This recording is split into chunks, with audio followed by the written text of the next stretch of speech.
এই বাংলাদেশের রাজনীতি হয়েছে চাটুকারদের রাজনীতি। আমরা কোনো পলিটিশিয়ান তৈরি করে নাই, চাটুকার তৈরি করেছি। এমন চাটুকার তৈরি করেছি যে মানুষ পড়ে যাচ্ছে কিন্তু না সব ঠিক আছে, সব ঠিক আছে। এইরকম চাটুকারদের দল দিয়ে রাজনীতি করা যায় না।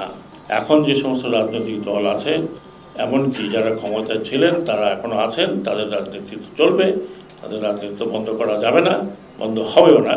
কিন্তু আপনারা রিওরিয়েন্ট করেন, চাটুকার বাদ দেন। কতগুলো আমাদের চাটুকারিতা চিন্তা করেন।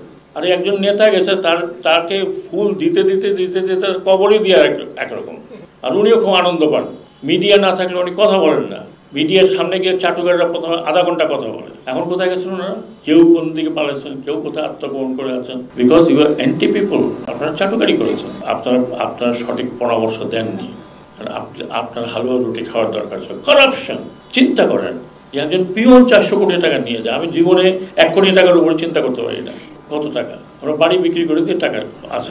আমি আমারটা সাবমিট করবো, আমি মনে করেন না আমি আগে সাবমিট করছেন করবো না, সময় পাই নাই। Submit it in front of you. আমার কি আছে দেখবেন যে আমার এই ইলেকশন কমিশন থেকে শুরু করে এ পর্যন্ত হোয়াট হ্যাভ আর্নড একদম হিসাব দেওয়া আছে। এইরকম চুরি পলিটিশিয়ানরা 4,000-5,000 কোটি টাকার কারোর নিচে নাই। 10টা 12টা করে বাড়ি বিদেশে।